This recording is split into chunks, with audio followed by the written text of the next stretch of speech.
That internet money of yours will never amount to anything real, my dad said, clinking his beer bottle against my uncle's. The backyard erupted in laughter. My name's Eli Granger.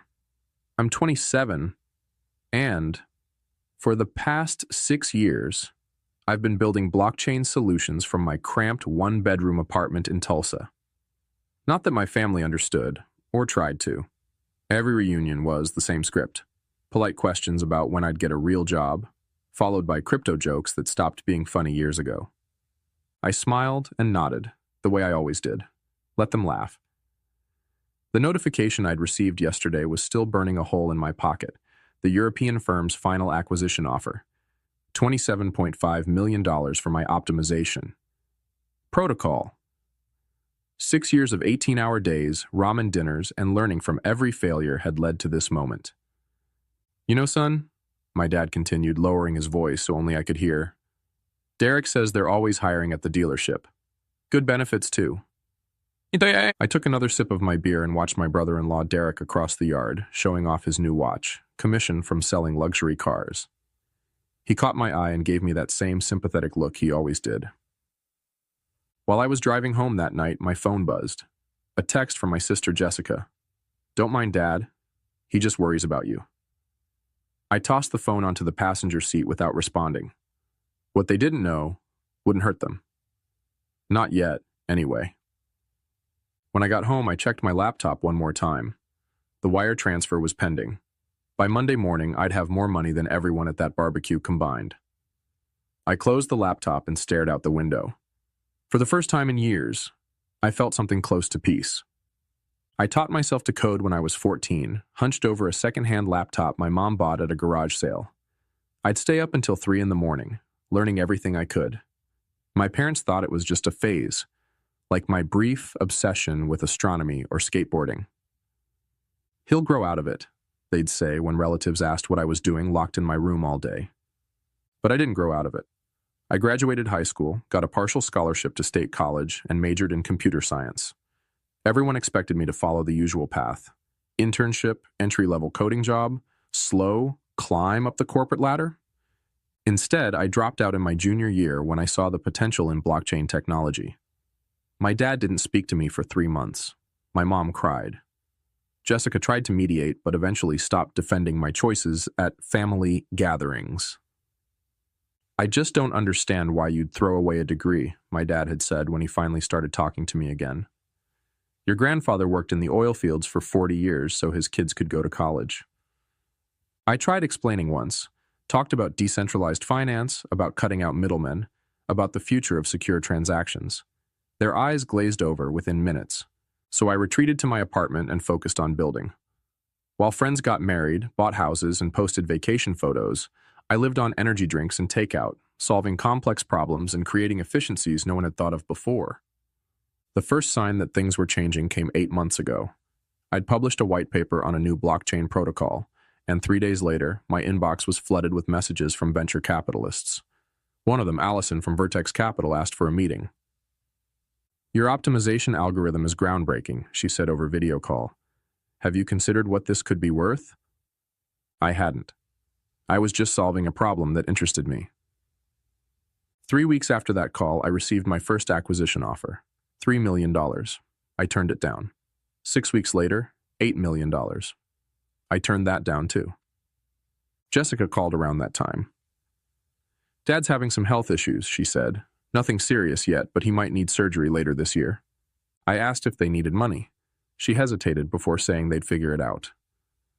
When I hung up, I stared at the latest offer in my inbox, $15 million, and felt a strange hollowness. What was the point of solving problems if I couldn't solve the ones closest to home? 2 days before the family reunion, I sat across from 5 executives in a virtual meeting room. After 6 rounds of negotiations, they'd reached their final offer, $27.5 million, with a 2-year consulting contract that would pay an additional $180,000 annually. We need your answer today, Mr. Granger, the CEO said. I asked for an hour, walked around my neighborhood, past families grilling in their yards, kids playing basketball in driveways, normal lives, visible lives, the kind my parents could understand and approve of. When I returned to my apartment, I signed the contract and closed my laptop. That should have been a moment of triumph. Instead, I felt a strange emptiness. 6 years of work, culminating in more money than I'd ever dreamed of, and I had no one to share it with who would truly understand what I'd accomplished. At the reunion, watching my family laugh at internet money, I realized something. They weren't mocking me because they didn't care.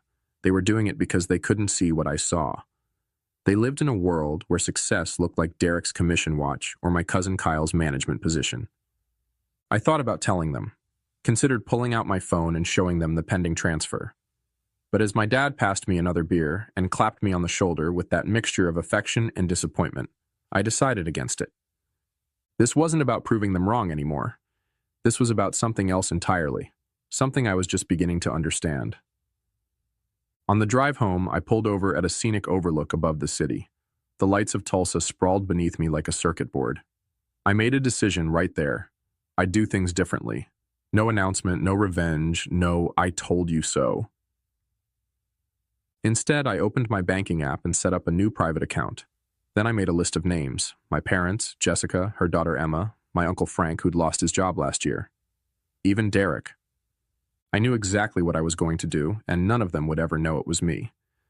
A month after the acquisition, I met with a financial advisor in Oklahoma City, a discreet woman named Olivia who specialized in sudden wealth management. "Most people in your position want to make a splash," she said, reviewing my plans.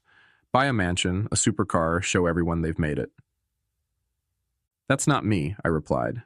"No," she smiled, "I can see that." We set up several anonymous charitable trusts and family assistance funds. I kept my apartment, my used Honda, and my regular routine. The only change was the knowledge that my family would never face financial hardship again. They just wouldn't know I was behind it. 3 weeks later, Jessica called in tears. "Emma needs braces, Dad needs surgery, and they just cut Derek's commission structure at work," she said. "I don't know what to do, Eli." "I might be able to help a little," I offered, already knowing I'd pay for everything. "Thanks, but..." She hesitated. "Dad doesn't want charity, especially from you. He thinks you need to focus on getting a stable job instead of your crypto thing." That stung more than I expected. "What did you tell him?" "I said I wouldn't ask you," she admitted. "I'm only calling because I'm desperate." After we hung up, I sat with that conversation for a long time. My own father would rather struggle than accept help from me because he thought I was failing. The irony was almost too much. The next day, Jessica called again, confused and excited. "You won't believe this. Some foundation called about a community grant for families with medical needs. They're covering Dad's entire surgery." "That's amazing," I said, knowing the foundation had been created just yesterday with a single anonymous donor, me. "And get this, Emma qualified for a full orthodontic scholarship through her school. They said someone endowed it specifically for kids in her grade." "Sounds like your luck is turning around." Jessica paused. "It's weird, right? All this happening at once?" "Sometimes good things just happen," I said. 2 days later, my phone lit up with a text from Derek. "Dude, did you hear about the farm?" My grandfather's farm had been in tax trouble for years. My dad and his siblings had been trying to save it, but they were always short on funds. "What about it?" I texted back. "Someone paid off all the back taxes, anonymous donation. Your dad's freaking out." I smiled as I typed, "That's great news." When I attended the small family gathering to celebrate saving the farm, I watched my dad give a teary toast about family legacy and miracles. Everyone was buzzing with theories about their mysterious benefactor. "Maybe it was Kyle," my aunt suggested. "He's doing well at that management job." Kyle shook his head. "Wish I could take credit." "Could be one of those tech billionaires doing random acts of kindness," Derek offered. My dad looked at me across the table. "Definitely not Eli's internet money," he laughed, but there was less bite to it this time. I raised my glass along with everyone else and said nothing. 3 months after the acquisition, I received a call from Allison at Vertex Capital. "They're integrating your protocol earlier than expected," she said. "The results are better than projected. Your earnout bonus just tripled." Just like that, my net worth jumped again. The initial $27.5 million was now closer to $40 million. I thanked her and hung up, then sat staring at the wall of my unchanged apartment. That night, my mom called to invite me to dinner. "It's been too long since you came over," she said. and your dad has something he wants to talk to you about. When I arrived at my childhood home, the atmosphere was strangely tense. My dad waited until after dinner to bring up what was on his mind. "I've been thinking," he said, fidgeting with his napkin. "You've been working on this crypto thing for years now. Maybe there's more to it than I thought." I set down my coffee. "What changed your mind?" "I've been reading up on it," he admitted, surprising me. "After all these miracles happening to our family, I started wondering if maybe there are forces at work we don't understand." My mom nodded. "Your father thinks technology might be one of those forces, that maybe we've been too quick to dismiss what you do." I felt a lump forming in my throat. "Is that right?" "I still don't understand it," my dad said, "but I'd like to, if you're willing to explain it again." For the next hour, I walked them through blockchain basics. My dad asked surprisingly thoughtful questions. My mom took notes. It was the most interest they'd ever shown in my work. As I was leaving, my dad walked me to my car. "Son, I've been hard on you," he said quietly. "I worried you were throwing your life away. But these past few months have made me think about what's really important. It's not what job you have or how much money you make. It's family." I nodded, unable to speak. "Whatever happens with this crypto business, I want you to know I'm proud of you for sticking to what you believe in. That takes guts." As I drove home, I realized something unexpected had happened. In trying to help my family without showing off my success, I'd inadvertently given my dad something more valuable than money. I'd given him the chance to come to terms with who I was on his own. The next morning, I received another call from Jessica. "Eli, something weird is going on," she said, her voice low. "Derek thinks someone is helping our family out, anonymously." "Why would he think that?" "Too many coincidences. The medical fund, Emma's braces, the farm taxes. Now he just got offered a job at a new dealership with better pay, out of nowhere. Someone's pulling strings." I kept my voice neutral. "Maybe your luck really has changed." "Derek thinks it might be you," she said bluntly. "He says you've been acting different, calmer, like someone who doesn't have to worry anymore." That caught me off guard. "Me? With what money?"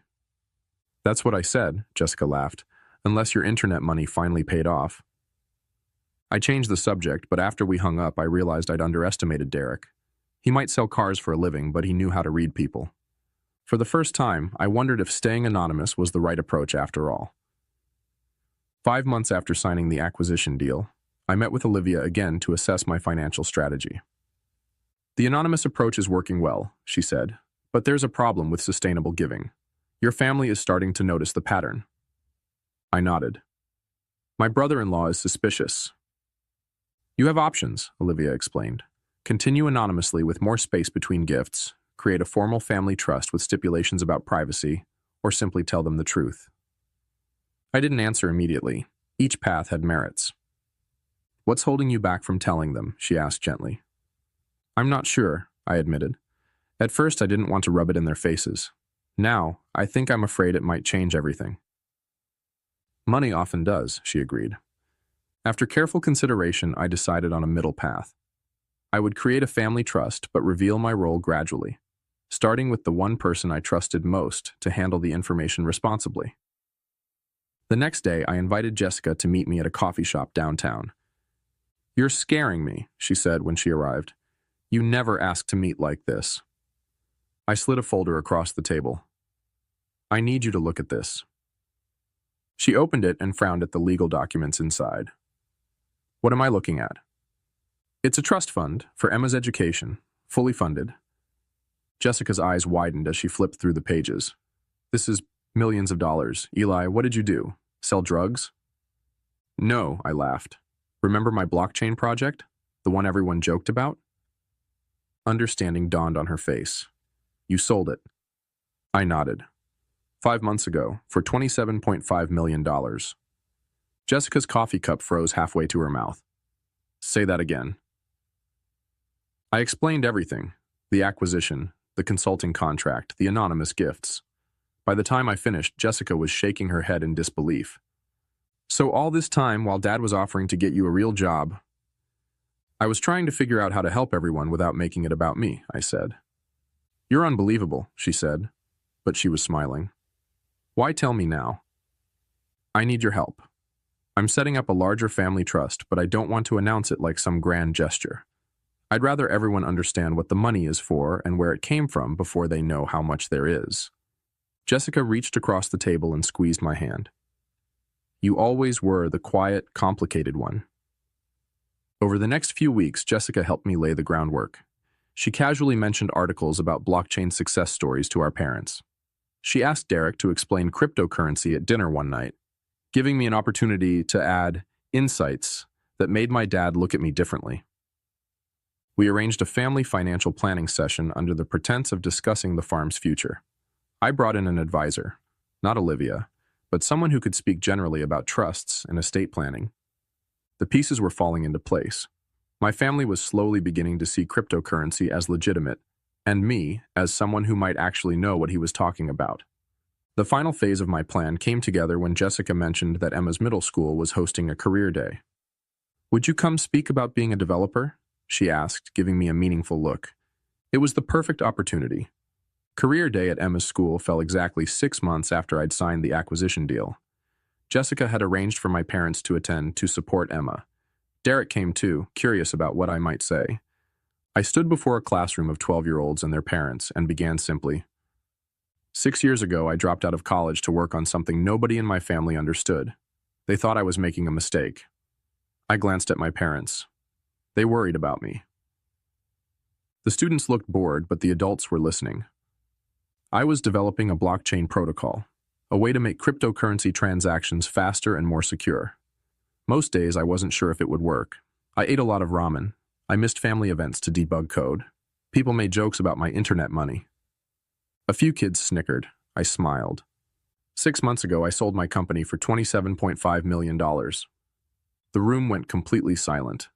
I saw my dad's jaw drop. My mom's hand flew to her mouth. Derek's eyes widened in shock. But that's not the important part of the story, I continued. The important part is that success doesn't always look the way people expect. Sometimes the person in the old Honda and the same clothes they have worn for years is building something revolutionary. I finished my presentation by announcing a technology grant for the school, funded by me, to ensure every student had access to a computer and coding classes if they wanted them. When I stepped down from the podium, Emma ran up and hugged me. That was awesome, Uncle Eli. My parents approached slowly, as if in a daze. $27.5 million, my dad said quietly. Son, is that true? Actually, it's closer to $42 million now with the earnout bonuses, I replied. My mom started crying. My dad looked like he might too. The farm taxes, he said. Emma's braces, my surgery. I nodded. That was all you? I wanted to help, I said simply, without making a big deal about it. Derek stepped forward and extended his hand.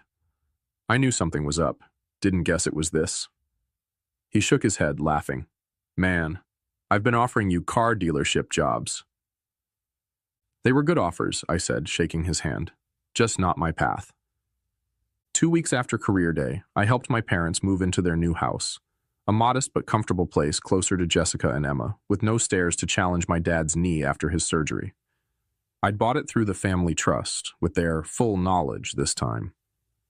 Still don't understand exactly what you invented, my dad said as we unpacked boxes in his new garage. But I'm trying to learn. That's all I ever wanted, I told him. He paused, a box of old fishing gear in his hands. I'm sorry I didn't see what you were building. You couldn't have known. No, he agreed, but I could have trusted you more. Later that evening, the whole family gathered for dinner on the back patio.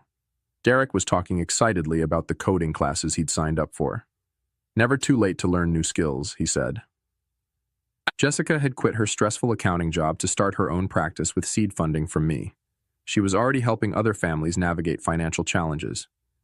Emma was showing my mom how to buy her first Bitcoin on a smartphone app. As I watched them, I realized something had shifted fundamentally. The money had changed our circumstances, yes, but what had really transformed was something deeper, a newfound respect, not just for what I'd accomplished, but for different paths to success. I slipped away from the table for a moment and walked to the edge of the yard. The sun was setting over Tulsa, painting the sky in oranges and purples. My phone buzzed with an email from Allison. Another company wanted to discuss my consulting services at triple my current rate. I put the phone back in my pocket without replying. It could wait until tomorrow. Everything okay? My dad had followed me out. Just enjoying the moment, I said. He nodded, understanding in his eyes that hadn't been there before. Your grandfather would have been proud, you know, not of the money, of the perseverance. I learned that from you, I told him honestly. He put his arm around my shoulders, a gesture that would have felt awkward months ago but now seemed natural. Come on back to the table, he said. Your mom wants to know if she should buy Ethereum next. I laughed and followed him back to the family I'd always had, but who could finally see me.